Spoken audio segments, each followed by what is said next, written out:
So let's now go virtual to thousands of kilometers away and look into the future with futurist Matthew Griffin. Hey, so thank you very much for that warm introduction. So hello everyone. That's it. Hopefully you can see. Okay, Matthew.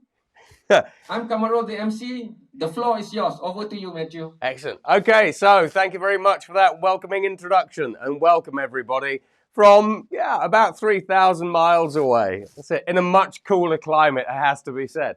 So I'm Matthew Griffin. I'm the CEO and founder of the 311 Institute, the World Futures Forum, and Exponential University. And I look up to 50 years out at the future of emerging technologies, trends, and the impact that they have on society, technology, economics, environment, politics, and of course, businesses and all of the different things that we care about. So in this particular presentation, what I'm going to walk you through is how AI impacts the future of work. Now, I actually am really looking forward to this presentation because ordinarily we talk about how AI impacts a specific line of business, a specific job or task or a specific industry. But actually in this presentation, we're starting fairly high and then we're coming down to the ground. And this is what I'm going to be talking about. So everyone always has an agenda and I'm no different. Now, we're going to be talking about the impact of artificial intelligence on employment opportunity, the impact of AI on work itself, the impact of AI on jobs in the capital markets. Then we're going to show you a way to anticipate future skills that we will need inevitably as this future that we talk about starts unfurling, and also how we actually thrive in this future rather than keep looking over our shoulder at the boogeyman, basically, or the lion, basically, that keeps trying to chase us out of our jobs. And then we're going to have a brief look at some other bits. Now, when we have a look at the impact of artificial intelligence on employment opportunity, there's quite a lot to actually think about. So what you'll see through this presentation is there are quite a lot of conundrums. There are some bad things that might worry you, but there are good things that shouldn't worry you. But a lot of how you see the future, a lot of how you prepare for the future comes down to your point of view, which is what we're doing here. We're exploring and discovering new points of view, new things, and so on and so forth. And then how you prepare and adapt for it, your mindset. Now, it's no secret that artificial intelligence is being compared to the tractor, the printing press, and the loom. So at the moment, we see the rise of a lot of equivalent Luddites who are saying, stop the artificial intelligence bandwagon, pause everything for at least 6 months while we get our head around what it is, why it is, the impact that AI is going to have on us all. But of course, when you have a look at the technology companies that are developing AIs, they're not going to stop. They're just going to keep doing what they do, but faster. Now, when we have a look at the tractor, for example, if we kind of step back in time, and this is where your mindset really comes into force, you would have had two options if you'd been working on a farm back in the day. So on the one hand, you could have seen the tractor and you could have worried that as a farmhand, it was going to make you redundant. In which case, you go back to your home, you hide in a room and you lock yourself away and you worry about your future. However, when we change our point of view, when we look at this with a different mindset, that tractor also presented those same farm workers with a massive opportunity. So how could you have become the CEO of John Deere? Now, when we have a look at education and the society around us, we're often told that we are going to be the out-of-work farmhand, that we need to fear these new technologies as they come through. What we are generally not taught is how to become the CEO of John Deere and not only actually prosper as these new technologies come through, but actually thrive and benefit from them.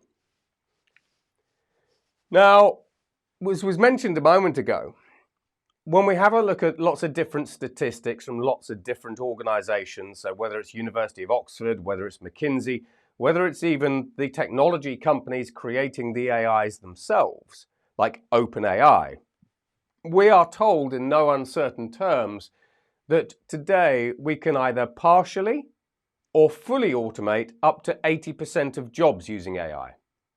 Now, if I'd stepped back about 5 years ago, this figure would have been about 50% from those same surveys. And today we are indeed seeing quite a lot of job automation coming through thanks to AI. Now, for example, IBM about 3 months ago went on record and said that they intend to replace 15,000 jobs with artificial intelligence. British Telecom, a UK telecom giant, also said they were going to replace tens of thousands of jobs with artificial intelligence. So to a degree, our fears are actually just absolutely justified. So when we have a look at the impact of AI on employability and employment, this obviously makes us all less employable. Because if an artificial intelligence is able to do my job, I'm less employable. Because maybe the company that I would like to work for takes the technology route and sits a robot in my chair, or what would have been my chair, rather than me.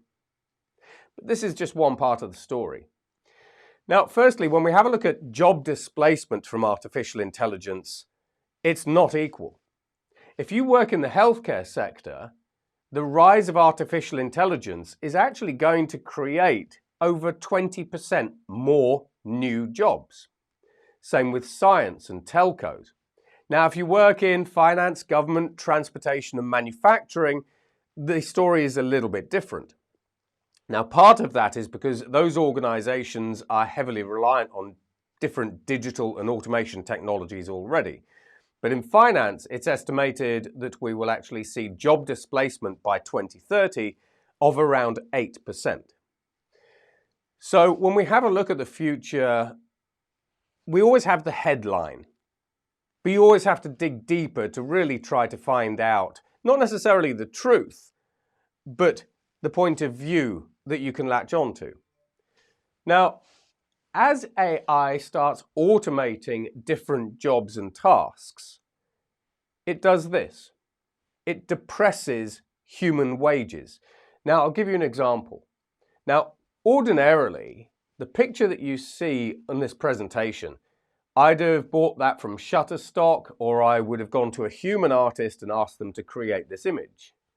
All of the images that you see in this presentation were created by artificial intelligence, and it's a $20 a month subscription with Midjourney. I didn't have to go to a human artist. So here's the rub. Had I gone to a human artist and said, can you create images for my presentation? The human artist might have said, I can do that, but it'll be £500. AI gives me a negotiating position because I can say, well, I can create really good images for my presentation using artificial intelligence, and I can create lots of them for $20 a month. So as a human artist, maybe I'm not going to pay you £500 or dollars any longer, but maybe I'll pay you $100. So this is where AI, one of AI's biggest effects that many people don't actually talk about, is actually wage depression and wage suppression. Because now your employers have a bargaining tool. However, when we have a look at the impact of AI on employability, I can use AI today, like ChatGPT, Google Bard, Anthropic's Claude, the generative artificial intelligences, to help you as a human learn new skills 6 times faster. And we've done this. We've done this with 8-year-olds, we've done this with university graduates, we've done this with major corporations. So consider this.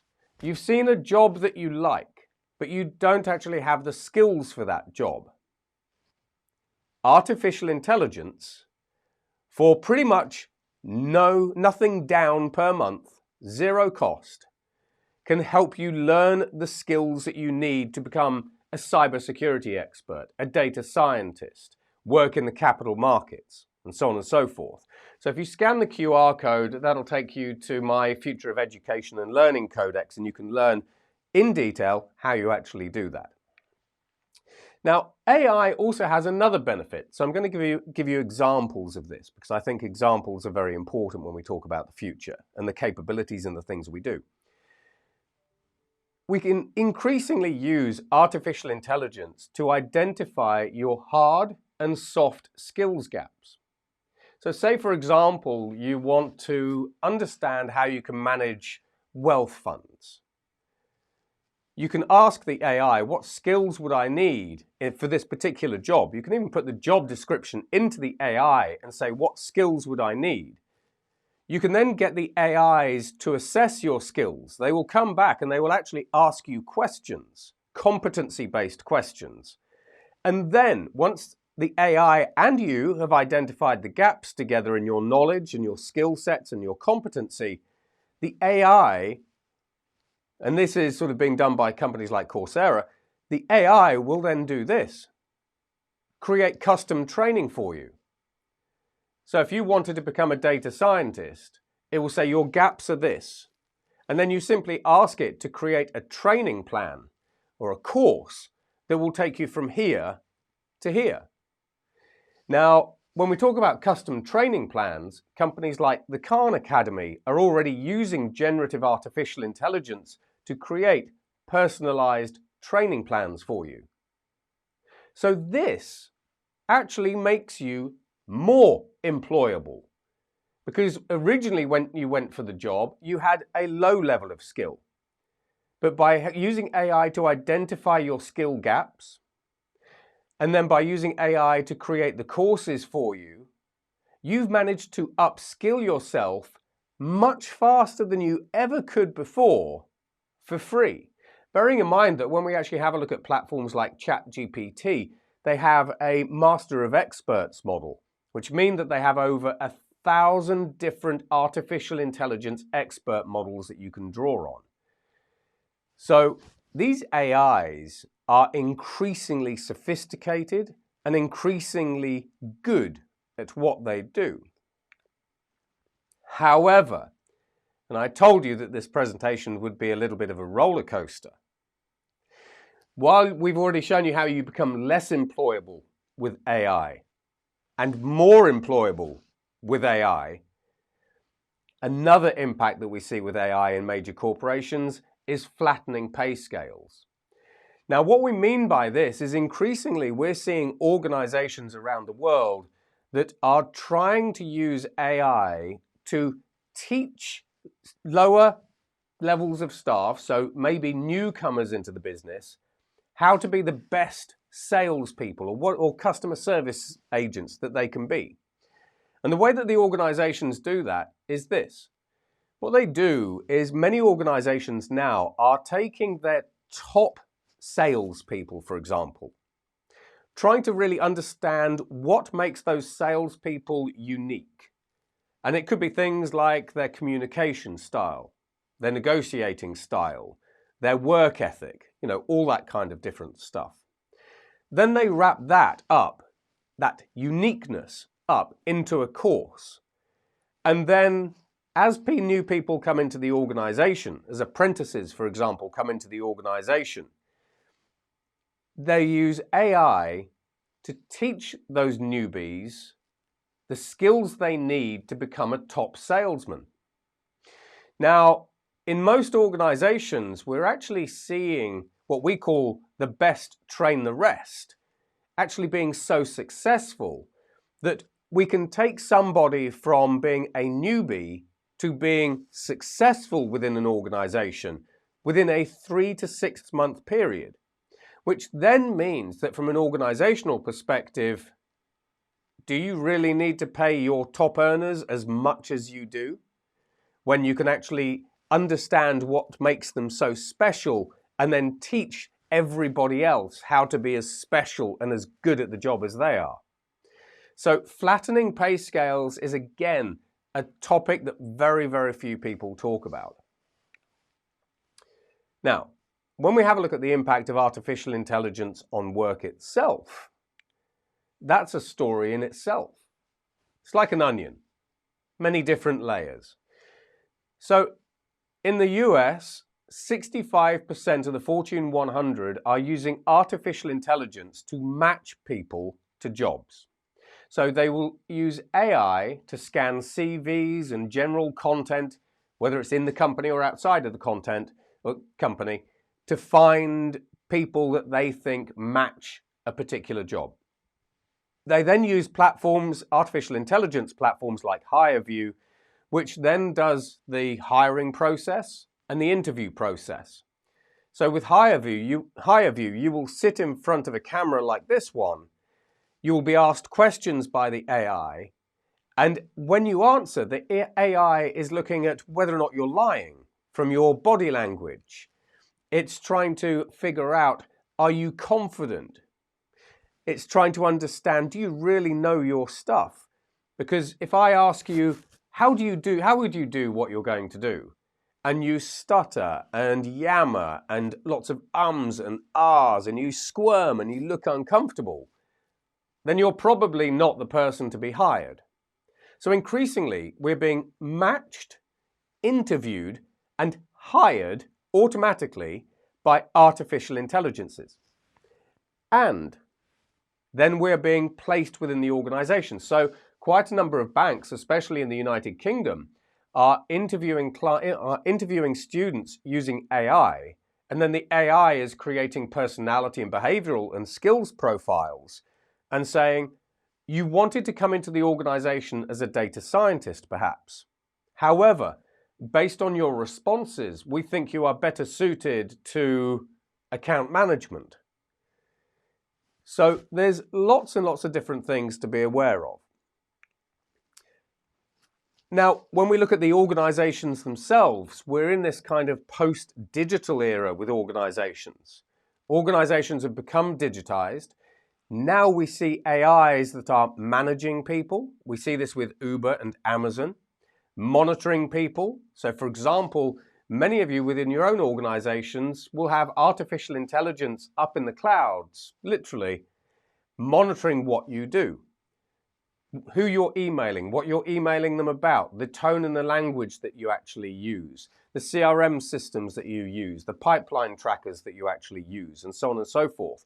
In the warehouses, we're monitoring how people pick up boxes so that we can make interventions and say, pick it up like this, because if you continue to do what you're doing, you're going to hurt your back. And in the case of Amazon and Uber, they were taken to court because if people didn't meet particular KPIs, the artificial intelligences fired them. So you can have a look at that court case or those court cases actually on Google. So increasingly, we are working for what I term algorithmic organizations where AI is monitoring and managing many of the different things that we're actually doing. And this is going to increase as a trend as we move forward. However, that's the downside. At least the firing piece is a downside. When we have a look at hybrid collaborations, when we have a look at teaming humans with machines, there's a different story here. Now, what we've already seen, basically, is when it comes to coding, for example, when we tag team software developers with artificial intelligence, their productivity improves 62%. Great figure. But that's not the whole story. Because the people had an artificial intelligence teammate to help them code, what we found is that when humans don't know what to do, they were asking the AIs, I've got a problem with this particular software, how would you fix it? And the AI comes up with suggestions. So we actually saw a 40% improvement in people's mental health. Their stress was reduced because suddenly they had an artificial intelligence co-worker that when they got stuck, they could say, I'm stuck. Can you help me? And in most cases, the artificial intelligences knew the answer, or certainly could give them prompts and guidance on how to solve it. Now, when we have a look at things like reports, Thanks, Matthew, for the Thanks, introduction. Matthew, for That's the quite right. introduction. It's been our pleasure to put It's been our pleasure to put the following report together for you all. In it, we provide a succinct yet insightful analysis of Pepsi's business strategy, leadership, and growth potential. As one of the world's leading beverage companies, Pepsi's strategic planning, leadership acumen, and growth trajectory are central to its ongoing success and global dominance, and we look forwards to working with you in the So future. this is Brian. So maybe another downside. Brian is a digital human who works for me with an artificial intelligence brain. Now, in his case, he's introducing a report so that you'll see that we can build for Pepsi on the future of strategy, leadership, and growth within the company. And here we are.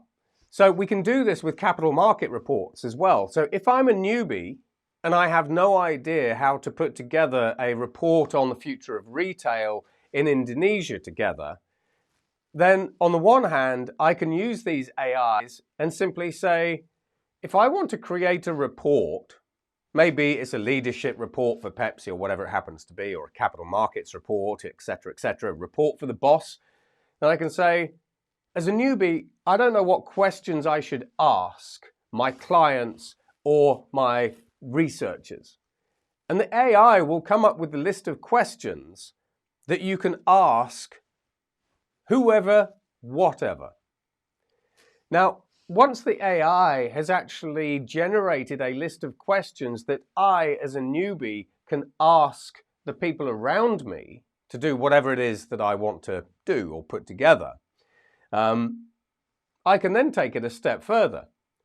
I can then get that same AI to take the answers from those researchers or those different data sources or whatever it happens to be and put the report together. And they can put the report together in literally minutes. And then within the space of a few minutes, really, I've created a report that I can push out onto the publication and distribution networks. And as we can see here, the AI does a huge amount of heavy lifting. So when we have a look at the use of AI on productivity, my ability to now produce reports or plans or training material is massively accelerated, which is a good thing. However, when we talk about automating jobs, this is how companies and this is how the technology industry automates jobs. This is the bad thing, and I have a good thing coming. Now, we can automate any job. That's the fact of the matter. The reason we can automate any job is because, firstly, we need to understand the job workflow. Basically, that's your job description. And when we say workflow, it's the, okay, when you come into work in the morning, what are the things that you do through the day? A, B, C, D, E, F to get what result? That's the workflow that we care about. And I'll show you an example in a moment. Now, from an automation perspective, the more complex that your workflow is, and importantly, the more interdependencies that your job has in other areas of the organization or outside of the organization that you have, the harder your job is to automate. So the more complex your job is, and the more dependencies, which is what a lot of people miss.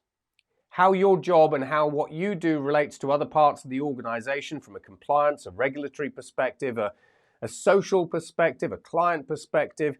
Lots of things matter when we talk about the future of work and automating it. So for example, let's use a little simple example. Let's have a look at sales.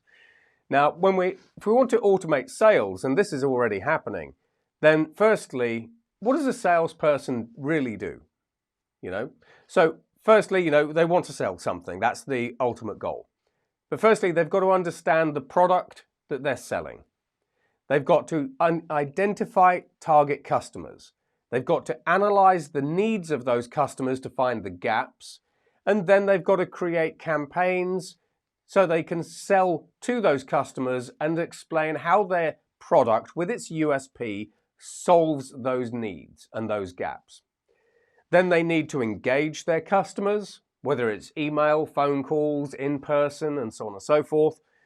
Then they need to negotiate once they've had a conversation with them and say, well, we've got this great product, you've got this problem, this is why you should buy our product. And then you close the deal. So once we understand the workflow of a particular job, we can create an algorithmic model for each one of these steps, put it together, run it, and I've now automated the sales team. Now, in Goldman Sachs, for example, Goldman Sachs used this approach to automate almost all of their equities traders. So we can do it for any kind of job, but we've got to break down the workflow first. Now, another sort of little statistic that we're seeing out in the markets at the moment is the average half-life of skills today is 5 years. So whatever your special superpower skill is today, generally in 5 years' time, it's going to be half as valuable in the market.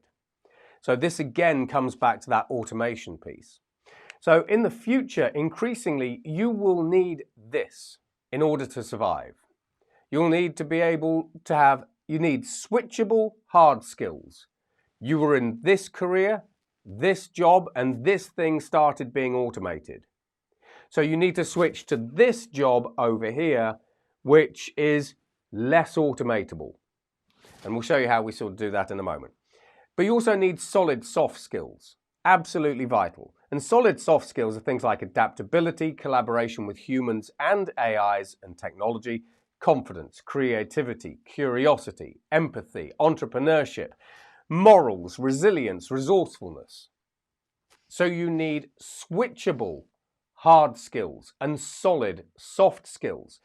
But as technology comes for different jobs and different tasks with increasing speed, as a human, the challenge that you have is you need to be able to adapt and learn at increasing speed. So adaptability, that's your mindset. That's your human uniqueness. And learning at speed, I've just shown you how to 6x how fast you learn. So we have the tools that you need to switch from this career to this career. So while we do have automation as a stalking horse, your mindset matters. However, when we have a look at capital markets, we can automate lots of different jobs already by seeing capital markets. But life is never that straightforward. So firstly, just because we can automate you doesn't mean that we actually should. That's the fact. Basically, when I talk to organizations like AICB or Maybank or whoever it happens to be, we say, just because you can automate something or someone doesn't necessarily mean that you should.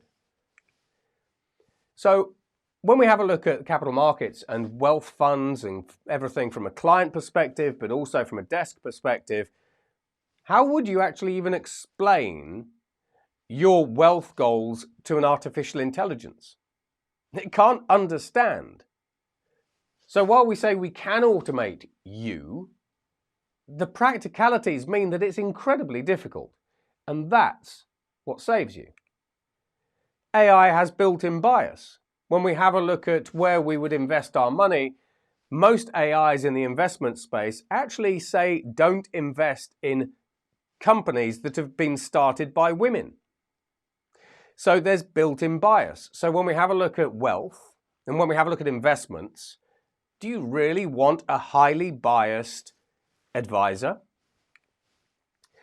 AIs also cannot manage complex financial situations. If you're someone with a single bank account, yeah, it can manage that probably quite well.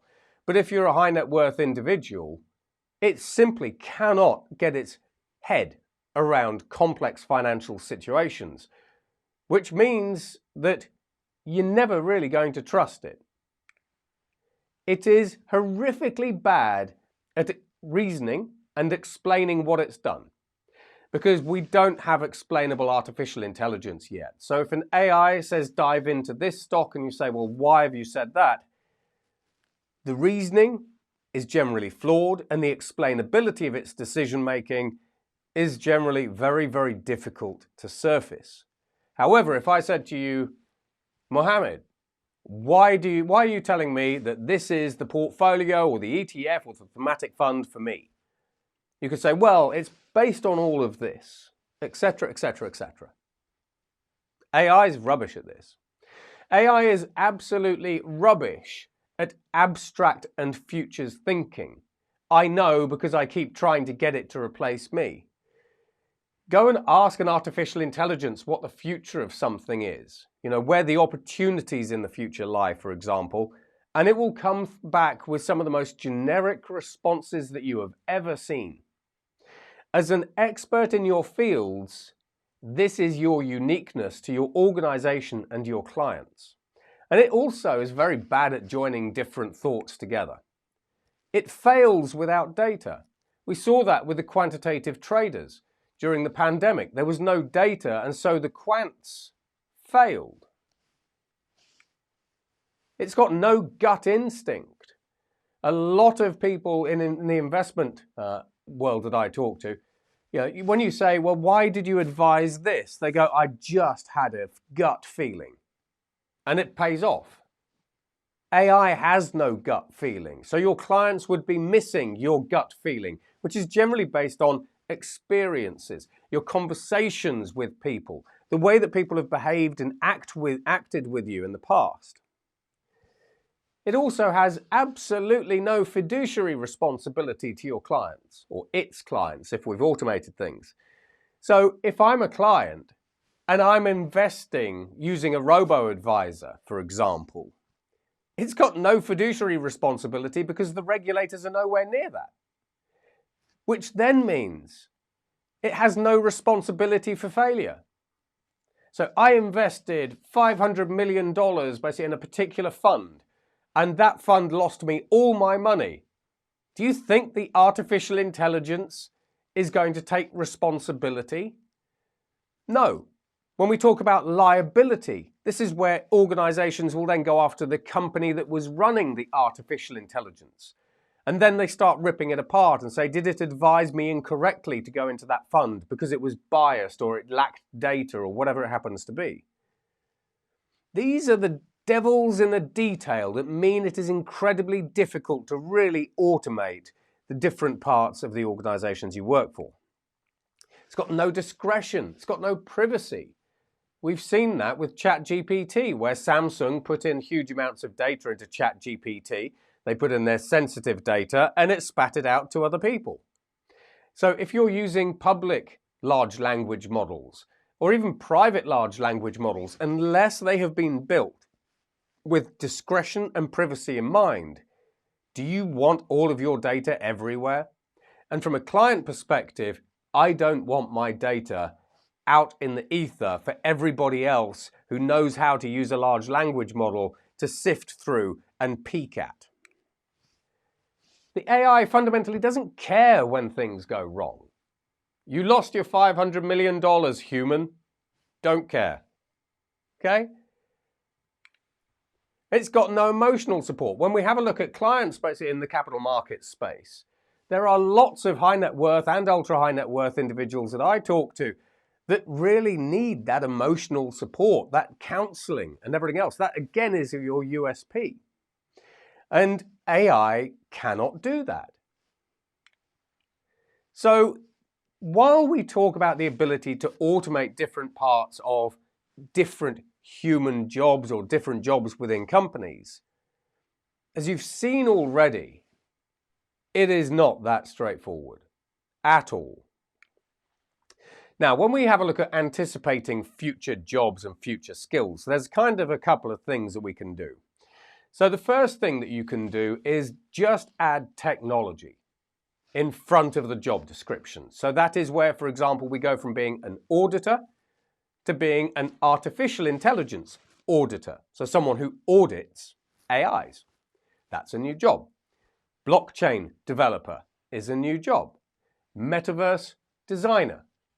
World builder. That's a new job. Quantum data scientist. We'll need many more of these in about the next 3 to 5 years, and companies aren't really preparing there either. So on the one hand, a very easy thing that you can do is just add technology in front of a job title that we have today. 6G designer, 6G engineer, etc., etc. We can also see what's on the rise. So for example, when we have a look at platforms like edX, Coursera, when we have a look at job adverts around the place, we can see that there is an increasing number of job adverts for AI ethicists, people who are trying to develop ethical AI. Generative data checkers, because generative artificial intelligence makes up a lot of rubbish information, which is why on my data scale for the 311 Institute, generative AI is the last place that we go to find and surface stats and information. So, generative data checker, someone who checks the data that the artificial intelligence is spewing out. So we can see these jobs on the rise. So, two methods: add technology and have a look at the job descriptions and job titles that are emerging. However, from an organizational perspective, we've got a more robust kind of framework that we can actually use. Now, the first thing that we do from an organizational perspective is we establish briefings and we run scenarios. So we have briefings a little bit like this one, where we get a point of view, we take in data, we try to understand what is going on in the world. We then feed that into scenarios, and those scenarios then start being turned into the company that you work for's future strategy. And the future strategy of your company should include and encompass things like culture, mission, purpose, and values. Fairly standard stuff. But it's the briefings that are the important piece. That's your discovery, that's your exploration, that's your point of view. That's where you find and discover new things. Once we've got our company strategy, we then step through it all. So what are the target markets that our future company wants to move into or go after? And once we've identified those markets, what's our future operating model? Once we establish our future operating model, is our operating model existing or is it new? What's the gap? How do we change? Do we need new structures and do we need new systems and tools and technologies? That's a gap analysis. So you can see this isn't rocket science yet. Once we've identified the target markets and the future operating model of the company, we then have line of business 1, line of business 2. Maybe we're going after the crypto markets, for example, or the decentralized finance markets, and we're trying to find alpha in those different markets. So when we have a look at line of business 1, what has line of business 1 got to do? When I put people into that team, what are the tasks that they've got to do to identify opportunity in the decentralized finance market? What are their goals and what are their targets? Straightforward stuff so far, but it does require information, it does require discussion and that exploration piece. And then once we've found basically the tasks to be done, that's your job. That's the role. So now that we understand the tasks to be done, we can start creating job titles. And once we have job titles, we can understand what the required competencies are. What are the hard skills that we need to identify opportunities in the DeFi market? What are the soft skills that we actually need in order to be able to go and maximize those opportunities? Are these hard and soft skills new or are they existing? If they're new, then what are they? And then can we automate this or not? And then once we understand what new hard or soft skills our sales teams and our teams need to go after these new markets, to achieve whatever it is the company has set out, that's our learning and development program. And that, my friends, is the end. So hopefully what I've managed to demonstrate is that the future is not this linear line. It is not easy to divide the future into it is good, it is bad. Mindset matters. Getting a point of view on things matters. You do need to be adaptable. You do need to be able to learn at speed. And the organizations you work for need to be able to support you in that. But when it comes to building future company visions, that comes down to the companies you're working for being able to identify future opportunities and future markets and then breaking all of that down. So yes, there will be change. Yes, some of it will be hard. Your mindset, though, absolutely matters. But you have a lot more in your own hands than out of your hands. How you grasp the future is ultimately down to you. So thank you very much for listening, and it's been my pleasure to present from you all 3,000 miles away. Take care. Thank you so much, Matthew. I know it's not the end. We'll see you again soon. We will. Bye. Take care. Ta-da. Goodbye. 3